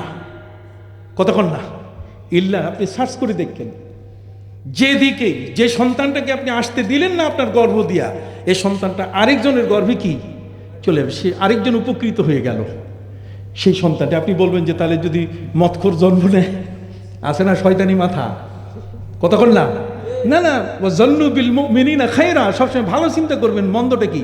মন্দ চিন্তা করলে তখন ওইটা চলে আসবে আপনার কাছে। কেন আপনি মন্দ চিন্তাটা করবেন? দরবেশ কাশ্মের হালতে অন্তর খুলে গেল, ওই চক্ষু দিয়ে তিনি দেখতে পেলেন যে মহিলা বড় কষ্টের মধ্যে আছে কবরে। তিনি ওই অবস্থায় জিজ্ঞেস করলেন, মহিলারে, তোমার কি কোনো সন্তান নাই পৃথিবীতে? একটু হাত তুলে আল্লাহর কাছে একটু বললে তো তোমার আযাবটা কমে যেত। কথা বলেন। শেষ পর্যন্ত মহিলা উত্তর দিল যে আমার একটা মেয়ে আছে পৃথিবীতে, কিন্তু সে মেয়েটা এত অসভ্য, এত দুষ্ট, যে আমার মেয়েটাকে আমি কোনো মতে আল্লাহর পথে রেখে আসতে পারি নাই। অতএব সে কি করে আমার জন্য দোয়া করবে? দরবেশ বলছে, তাহলে তোমার ঠিকানা দাও, আমি তোমার মেয়ের কাছে যাব। তোমার এই শাস্তিটা, তোমার কবরের এই কঠিন অবস্থাটা আমার কাছে খুব ভালো মনে হচ্ছে না। অতএব যাই, তোমার সন্তানের মাধ্যমে আল্লাহর কাছে একটু সুপারিশ করাই দেই। দরবেশ ঠিকানা নিয়ে মহিলার বাড়িতে ফিরে গেলেন। যাওয়ার পরে দেখতে পেলেন, শুনতে পেলেন যে ওই মহিলার মেয়েটা পুকুরে গোসল করতেছে, পানিতে নামছে। কথা কন না, পানিতে নামার পরে সেই দরবেশ মেয়েটিকে ডাক দিয়ে বলে যে, মেয়ে, তুমি ইজ্জত আবরু রক্ষা করে উপরে আসো, আমি তোমার সাথে একটু কথা বলবো। মেয়েটা ওইখান থেকে বলছে, তোমার সাথে কিসের কথা, সরো এখান থেকে। দরবেশ বলছে, আমি অন্যদিকে মুখ ফিরেলাম, তুমি উঠো, তোমার কাপড় সামাল দাও। কথা কন না, আমি তোমার সাথে দুটো কথা বলে যাব। মহিলা কোনো মতেই এই দরবেশকে চান্স দিতে রাজি না। কথা বুঝে গেছে? তার সাথে কথা বলতে রাজি না। শেষ পর্যন্ত দরবেশ বলছে, আরে আসো না। মহিলাটি সেই পুকুরের মধ্যে গোসল করা অবস্থায় থাকা অবস্থায় সে হাতের চুল, এটা কি কোষ বলে না, হাতের কোষ, হাতের কোষে পানি নিয়ে সে দরবেশটাকে এমনভাবে ছুঁড়ে মারল যাতে দরবেশের গায়ে লাগে, দরবেশ যেন কষ্ট পায়, যে সর এখান থেকে, তুমি আবার আসছো কেন। ব্যাস সেইভাবে মারার কারণে দরবেশ গোস্বা হইয়া সে ফিরে যাচ্ছে। ঠিক ওই রাতেই তাকে স্বপ্নে দেখানো হলো, ওই মহিলা বলছে যে, দরবেশ, তোমার উসিলে আমি কবরে ভালো আছি। দরবেশ জিজ্ঞেস করবো যে, তোমার জন্য তো আমি কিছুই করতে পারি নাই, তোমার মেয়েটাকে পুকুরে তাকে উঠাতে পারি নাই, বরং সে উল্টা কি করছে, পানি দিয়ে আমাকে এমনভাবে ঢিল মারছে, পানি মারছে যে আমি আহত হয়েছি। অতএব তোমার তো কবরে ভালো থাকার কথা নয়। মহিলা বলছে, দেখো দরবেশ, তুমি মাফ করে দাও আমার মেয়েটাকে, আমার মেয়েটার উপরে তুমি গোস্বা রাখিও না, তাকে মাফ করে দাও। আমার মেয়েটা যে তোমাকে ওই পানি দিয়ে যে ঢিল মারছে, পানি যে ছুঁড়ে মারছে, ছুঁড়ে মারার কারণে তোমার গায়ের মধ্যে পানিটা আঘাত লেগে নিচে পড়ছে, নিচে 2-3টা পোকা ছিল, এটা তৃষ্ণার্ত ছিল, পানি বহুদিন থেকে খায় নাই, কলিজা ফেটে যাচ্ছিল পোকা 3টার, ওই পানিটা পোকা 3টার মুখে পড়েছে। পোকা 3টা ওই মুহূর্তে পানি মুখে পড়ার কারণে খুশি হয়েছে আল্লাহ তাআলা, ওই কারণে তার 3টা পোকা পানিতে তৃপ্ত হওয়ার কারণে আল্লাহ তাআলা ওই সিলে আমাকে মাফ করে দিয়েছে। আপনি কি বুঝতে পারছেন? কাজে আপনার সন্তানকে আপনি ভালো জায়গায় পড়াবেন কিনা, হাত উঁচু করে বলেন পড়াবেন কিনা? এই দিনই আমাদের অতএব শেষ কথাটা বলে যাই, যুগিয়াল লিন্নাসি হুব্বুশ শাহাওয়াতি মিনান নিসা। কানাডার সেই 69 জন বিজ্ঞানী, মনোবিজ্ঞানী কালেমা পড়ে মুসলমান হয়েছেন, পেছনে একটি কারণ, সেটা হলো যে একজন ব্যক্তি যখন তার বয়স 15 হয় তখন নারীর পিছনে দৌড়ায়, বিয়ে হওয়ার পরে তখন আর নারীর প্রয়োজন হয় না, তখন সন্তানের দরকার হয়। যুগিয়াল লিন্নাসি হুব্বুশ শাহাওয়াতি মিনান নিসা ওয়াল বানিন। যখন সন্তান আসলে তখন স্বর্ণ রূপা এগুলো দিতে হবে, মিনাজ জাহাবি ওয়াল ফিদ্দা, স্বর্ণরূপা দিতে হবে। তারপরে আসবে কি, একটা ভালো বাড়ি দরকার, একটা ভালো গাড়ি দরকার, কথা কন না? মিনাজ জাহাবি ওয়াল ফিদ্দা ওয়াল খাইলিল মুসাওয়ামাতি ওয়াল আনআমি ওয়াল হারস। নিশানদার একটা ঘোড়া চাই, তার মানে একটা গাড়ি চাই, নিশান গাড়ি চাই, কথা কন না? ল্যান্ড প্রপার্টি চাই। এগুলো সব আল্লাহ বলছেন জালিকা মাতাউল হায়াতিদ দুনিয়া, এটা পৃথিবীর জন্য, আখেরাতে এগুলোর কিছু নাই। অতএব এই স্ত্রী তোমার আপনজন, এক বিছানায় তুমি এমন একটা গোপন খবর তাকে বলে দিয়েছো, যেদিন তোমার থেকে সে বিচ্ছেদ হয়ে গেল, আলাদা হয়ে গেল, স্ত্রী এখন তোমার সংসারে নাই, তখন তোমার ওই গোপন কথাটা আদালতে গিয়ে বলে দিবে, সাথে সাথে তোমার বিচার হয়ে যাবে ভিন্ন। এই জন্য নবীজি বলছেন খবরদার, মাটিকে বিশ্বাস করো না, মাটি থেকে সাবধান থাকো, আর নারী থেকে কি সাবধান থাকো। নারী যে কোনো মুহূর্তে তোমার গোপন কথাটা যদি কারো কাছে ফাঁস করে দেয়, যেটা তুমি খুব বিশ্বাস করে তাকে বলেছো, কারণ হুলকুম নাই তো, এটা নাই তো, ব্রেক নাই, কতক্ষণ নাই, তো যে কোনো সময় যে কোনো কথা বলে দিতে পারে।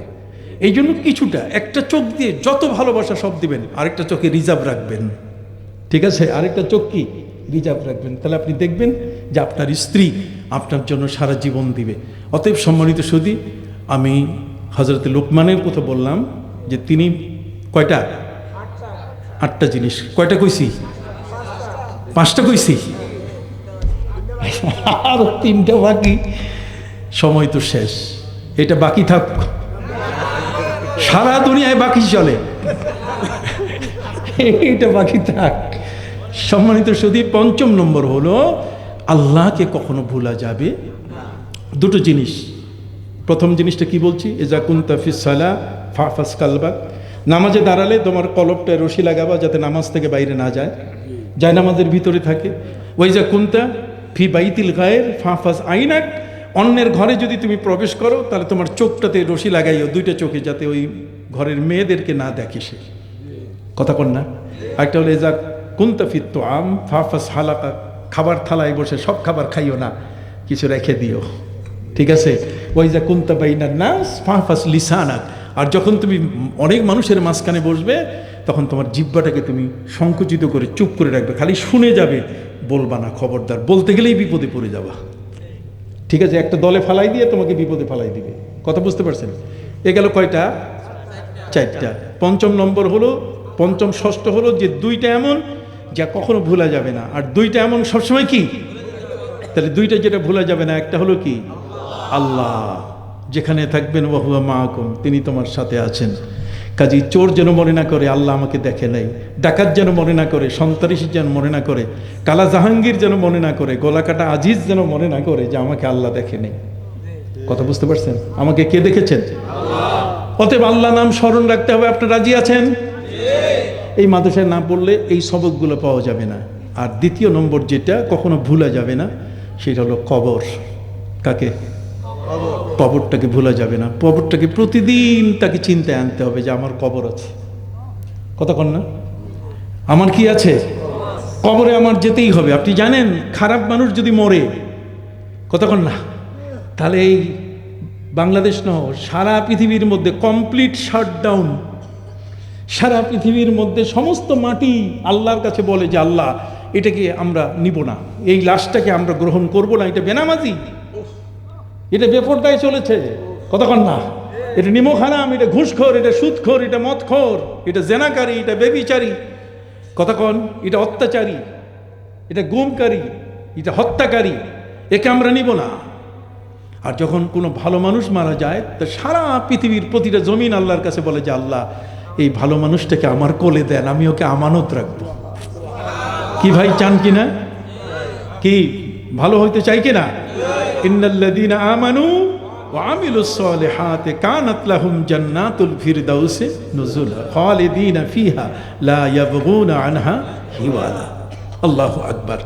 তাহলে দুইটা জিনিস সবসময় কি রাখতে হবে, মনে রাখতে হবে। একটা কি, একটা হলো, এই জন্য কবরস্থানের পাশ দিয়ে যাবেন, নাহলে কবর অভিযোগ করবে কিয়ামতে যে আল্লাহ আমার পাশ দিয়ে হাঁটলেও সে বুঝতে পারতো এখানে পাশে কবরস্থান না হুজুর, এই যে কবরস্থান দেখছেন, আমার ওয়াজটা কেমনে বনে গেল, আমি তো মাথায় আনি নাই। দেখেন তো, কবরের পাশ দিয়ে আপনি যাবেন, কবরের পাশ দিয়ে গেলে কবর একদিন বলবে যে আল্লাহ আমার পাশ দিয়ে সে হেঁটেছে, কাজে সে উপলব্ধিতে নিয়ে আসছে যে এইখানে তার একদিন। হযরতে আলী রাদিয়াল্লাহু তাআলা তিনি কি বলেছেন, ইজা হামালতা ইলাল কুবুরে জিনাজাতান, ইজা হামালতা ইলাল কুবুরে জিনাজাতান জিনাজাতান ফাআলাম বিআন্নাকা বাদাহা মাহমুল। যদি কোনোদিন কারো লাশ যদি তোমার কাঁধে করে কবরস্থানে নাও, তা তুমি একদিন মনে রাখবে তোমাকেও আরেকজনের কাঁধে করে কবরস্থানে নিয়ে আসা হবে। কথা না, ये जहां क्या चीज है जी लगाने के लिए नहीं है, ये इबरत की जहाँ है तमाशा नहीं है, ये इबरत की जहाँ है तमाशा नहीं है। এখানে আপনি বাস্তবতা দেখবেন, কত মানুষ, কত শক্তিশালী ব্যক্তি এখানে শুয়ে আছে। কাম তারাকু মিন জান্নাতিন ওয়া উয়ুন ওয়া যুরু'in ওয়া মাকামিন কারীম ওয়া না'মাতিন কানু ফিহা ফাকিহিন ফামা বাকাত আলাইহিমুস সামা ওয়াল আরদু ওয়া মা কানু মুনজারিন। বাস্তবতার চিত্র, এটা তামাশা না। ওই যে কবরস্থান শব্দটা লেখছে, এটা তামাশা ঘর না, এটা তামাশার জায়গা না। কথা কন না? আমি বড্ড খুশি হলাম এখন যে এর পাশেই তিনি মাদ্রাসা। কি বলেন, এই মাদ্রাসা জিন্দা রাখবেন কিনা? হ্যাঁ, এখানে কোরআনের আওয়াজ ওই কবরে বসে যায়। হ্যাঁ, হাত্তা ইয়াসমা কারনা নালাই, নিজের সন্তান যদি কবরের পাশে আসে তাহলে পায়ের জুতার আওয়াজ কবরবাসী শুনতে পায়। কথা কি বুঝতে পারছেন? অতএব সম্মানিত শুধু দুইটা জিনিস সবসময় মনে রাখবেন, একটা হলো আল্লাহ, আরেকটা কি, আর দুইটা জিনিস সবসময় কি ভুলে যাবেন। দেখি আজ থেকে আপনি ভুলতে পারবেন কিনা, বলবো। ও এহসানুকা ইলা গায়রিক, যদি আপনি কারো উপকার করে থাকেন তা এটা ভুলে যাবেন, তাহলে আরেকবার উপকার করার আপনার মানসিকতা জন্মবে। কতক্ষণ না, কেউ যদি আপনাকে কষ্ট দেয় তাকে মাফ করবেন। কথা বুঝেন না, তার প্রতিশোধ নেবেন না।